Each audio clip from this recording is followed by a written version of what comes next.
let me show you the easy way of understanding how to use a handbrake.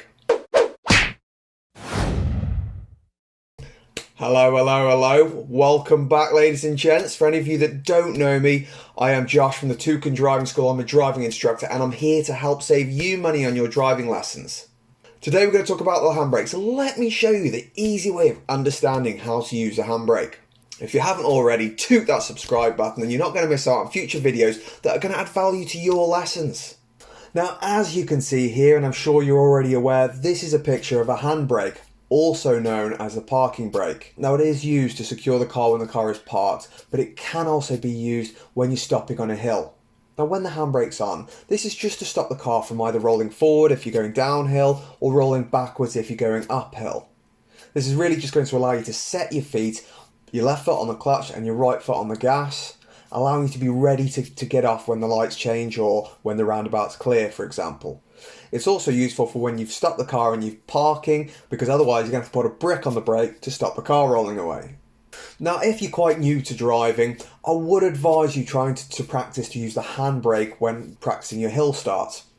It will allow you to focus more on the road and stop you panicking so much about your feet trying to swap your foot from the brake to the clutch. And when we learn to drive, it really is about keeping it as simple as possible, because there is so much to learn. Now I'm going to give a very quick explanation of the handbrake. So the handbrake works on a ratchet system. It has teeth, as you can see the diagram here. When the handbrake is down and it's pulled up, it locks onto each of the teeth. That's why you'll often hear it clicking. This means that you cannot push the handbrake back down, as it'll be locked on the teeth. In order to release it from the teeth, you need to press the button at the end of the handbrake. Now, you will need to hold this button when putting the handbrake all the way down. However, in order to actually press the button in the first place, you do need to slightly lift the handbrake up first, then hold the button in, and then put it all the way down.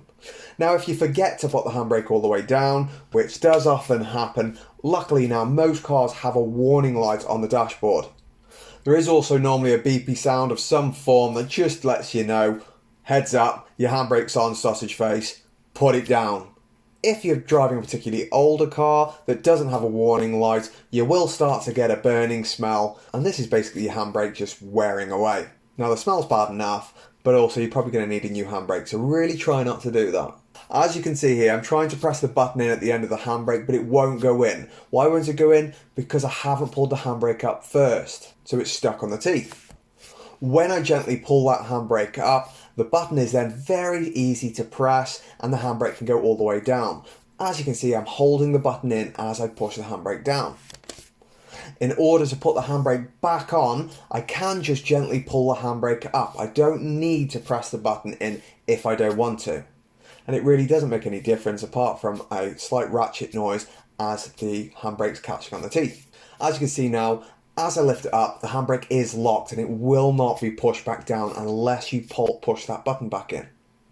Now, depending on how good your handbrake is or how old your handbrake is, you won't need to pull it up all the way to the stars. Your handbrake will hold the car if it's about halfway up, but this is dependent on your vehicle, so make sure you're fully aware of how far you need to pull yours up. Now, just to reiterate, the handbrake is only to be used when the car is fully stopped.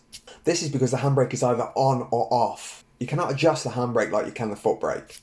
So if you try and use the handbrake while moving, this is what's going to happen. Now, this is on my driveway, which is my private land. However, I wouldn't ever attempt this at a roundabout or any other public road. Because as you can see, the back end of my car is already starting to slip out, and this isn't Fast and Furious. Now, I've tried to keep this short and brief on the handbrake, ladies and gents. If you haven't already, smash that like button. It helps the YouTube algorithm, and more importantly, they're going to add value to your driving lessons, which is going to mean you're going to need less lessons, and it's going to save you money. See you soon.